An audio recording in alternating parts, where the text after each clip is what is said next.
بسم اللہ الرحمن الرحیم۔ مکہ معاہدہ کس کے خلاف ہے؟ سنی الائنس کا شور کیوں ہے اور اسرائیل کی چیخیں کیوں نکل رہی ہیں؟ کیا ایران بھی شامل ہو سکتا ہے یا نہیں؟ آپ دیکھ رہے ہیں مبشر لقمان چینل، میرا نام مبشر لقمان ہے۔ مکہ معاہدے کے ڈرافٹ کی سیاہی ابھی خشک نہیں ہوئی اور بھانت بھانت کی بولیاں شروع ہو گئی ہیں۔ ہمارے ہاں ایک سو کالڈ لبرل جو ہے ہلکا اس بات پہ پریشان ہے کہ پاکستان، سعودی عربیہ اور ترکی نے مشترکہ دفاع کا معاہدہ کیا کیوں ہے؟ کون ہے اس کا مشترکہ دشمن جس کے خلاف یہ تینوں ملک اکٹھے ہوئے ہیں؟ تو حسب روایت مغربی میڈیا جو ہے وہ جلتی پہ تیل ڈال رہا ہے۔ مکہ معاہدے کو فرقہ واریت کا رنگ دینے کے لیے اسے سنی الائنس قرار دینے کی کوشش کر رہا ہے، یعنی ایک ایسا اتحاد جسے ایران کے مقابلے میں کھڑا کیا جا رہا ہے۔ اب ایک سوال یہ بھی اٹھایا جا رہا ہے کہ اگر یہ معاہدہ اتنا ہی فائدہ مند ہے تو پھر مصر اس میں کیوں شامل نہیں ہوا؟ دلیل یہ دی جا رہی ہے کہ مصر بھی تو پچھلے ایک سال سے ان تینوں ممالک کے ساتھ مشاورت میں شریک تھا، تو پھر ایسا کیا ہوا کہ وہ اچانک پیچھے ہٹ گیا؟ کیا اس نے کوئی خطرے کی بو سونگھ لی؟ پاکستان، سعودی عربیہ اور ترکی تینوں وضاحتیں دے رہے ہیں کہ یہ اتحاد کسی مخصوص ملک کے خلاف نہیں ہے۔ اس اتحاد کے کچھ جارحانہ عزائم نہیں ہے، بلکہ اس کو بنانے کا مقصد صرف اور صرف مشترکہ دفاع ہے۔ لیکن اس کے باوجود اسے سنی الائنس قرار دیا جا رہا ہے۔ اسے ایران مخالف اتحاد ثابت کرنے کی ایک کوشش کی جا رہی ہے جن لوگوں کے ذہنوں کو مغرب کا زہریلا پروپیگنڈا متاثر کر رہا ہے۔ میں ان کو صرف ایک مشورہ دوں گا کہ وہ اعتراض اٹھانے سے پہلے مکہ ایگریمنٹ کا ڈرافٹ پڑھ لیں۔ اگر وہ ایگریمنٹ دستیاب نہ ہو تو تینوں ممالک جو مشترکہ اعلامیہ جاری کر چکے ہیں کم از کم اسے غور سے دیکھ لیں۔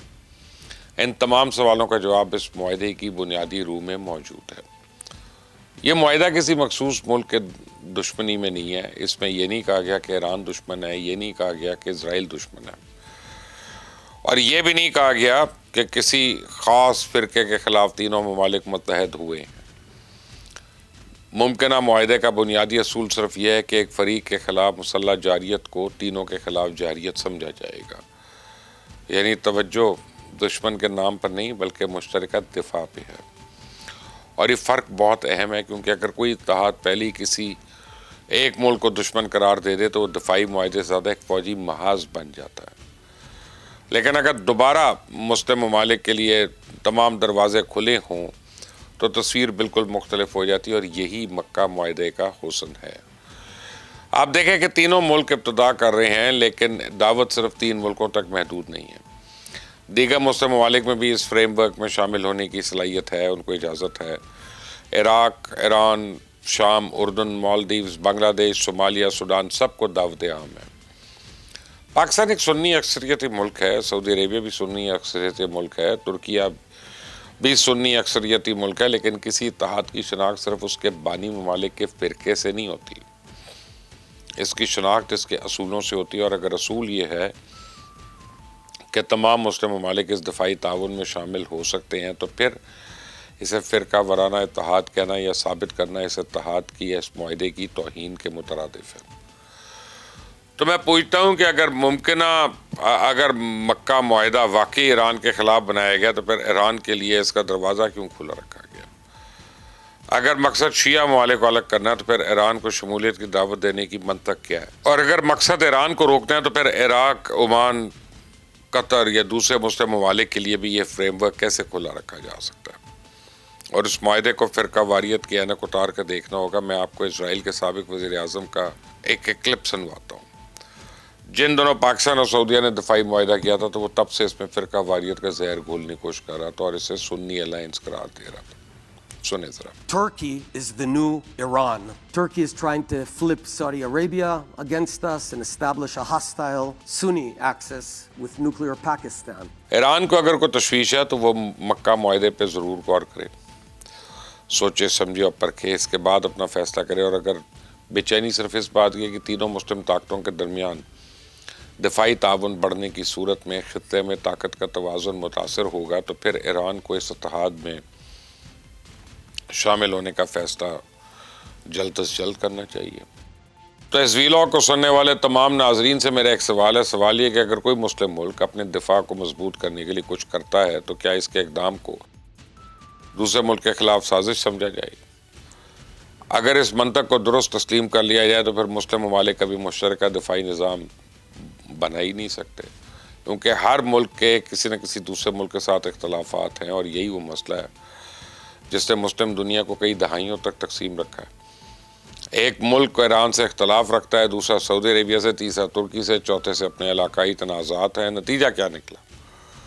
ہر ملک الگ الگ سیکیورٹی تلاش کرتا رہے, اور جب کوئی بڑا بحران آیا تو مسلم دنیا سے مشترکہ طاقت کے طور پہ فیس ہی نہ کر سکے. یہی وہ کمزوری ہے جسے مکہ معاہدہ کم کرنے کی کوشش کر سکتا ہے, اور یہی اس معاہدے کی اصل روح ہے.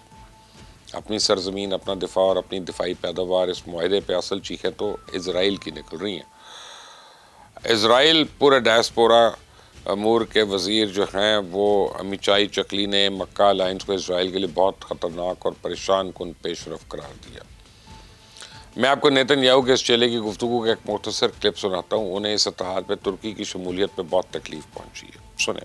מחייב אותנו להעמיק את הבריתות שלנו מול יוון וקפריסין, איחוד האמירויות, סומלילנד, הודו. זאת המציאות, אלה האתגרים הבאים, מה שנקרא, של העשור הבא.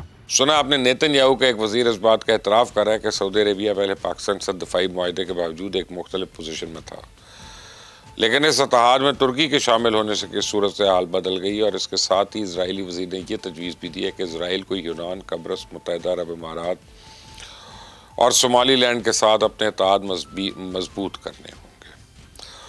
تو اس کا مطلب یہ ہوا کہ اگر پاکستان, سعودی عربیہ اور ترکی اپنے دفاعی تعاون کو مضبوط کرتے ہیں تو اسرائیل بھی اپنے علاقائی شراکت داروں کے ساتھ تعلقات گہرے کرنے کی بات کرتا ہے. اس لیے سوال صرف یہ نہیں ہے کہ مکہ معاہدے کا مشترکہ دشمن کون ہے, بلکہ سوچنے کی بات یہ ہے کہ خطے کی تمام طاقتیں اپنے دفاع کے لیے اتحاد ایسے کیوں بنا رہی ہیں.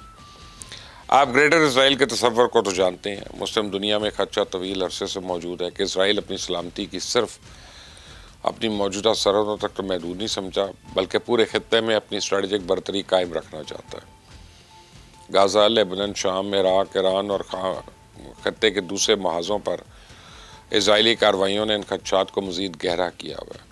اس سے مسلم ممالک کے لیے مسئلہ صرف یہ نہیں ہے کہ کون کس کا دشمن ہے, بلکہ اصل مسئلہ یہ کہ کیا مسلم ممالک اپنی سلامتی کا فیصلہ خود کرنے کی صلاحیت پیدا کر سکتے ہیں.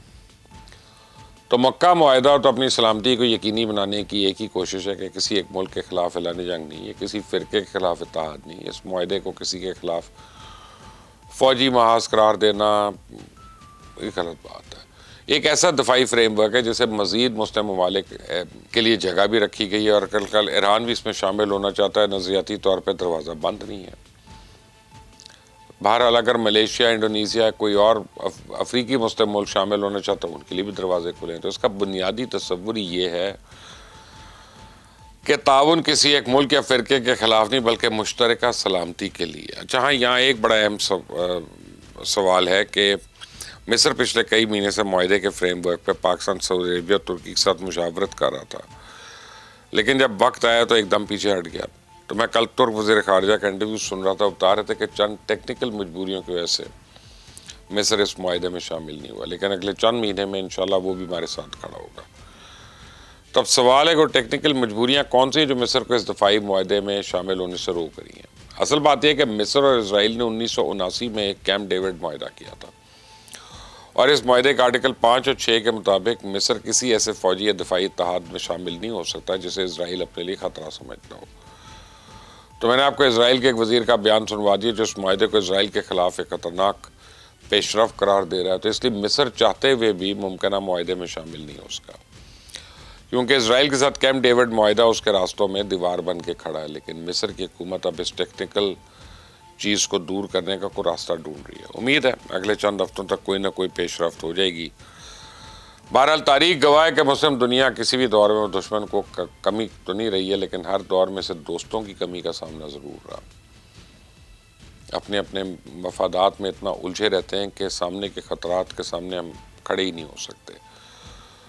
تو مکہ معاہدہ اگر اس رویے کو بدلنے میں کامیاب ہو جاتا ہے تو اس کی اہمیت صرف پاکستان, سعودی عربیہ اور ترکی تک نہیں رہے گی. اب دیکھنا یہ ہے کہ اصل سوال یہ ہے کہ ان مسلم ممالک کا اصل دشمن کون ہے, اس معاہدے کی عملی شکل کسے دی جاتی ہے. اور آپ میری بات لکھ لیں, اگر اس معاہدے کے دروازے دوسرے مسلم ممالک پر ایک بار کھل گئے تو مکہ معاہدہ ایک بڑے علاقائی سیکیورٹی فریم ورک کی بنیاد بن سکتا ہے. مسلم نیٹو کا خواب شرمندہ تعبیر ہو سکتا ہے, اور یہی وہ مقام ہے جو اس معاہدے کی اصل طاقت ہے اور ہو سکتا ہے. مجھے اپنی رائے ضرور دیجیے گا. اس چینل کو سبسکرائب کریں, بیل آئیکن کو پریس کریں. اللہ حافظ.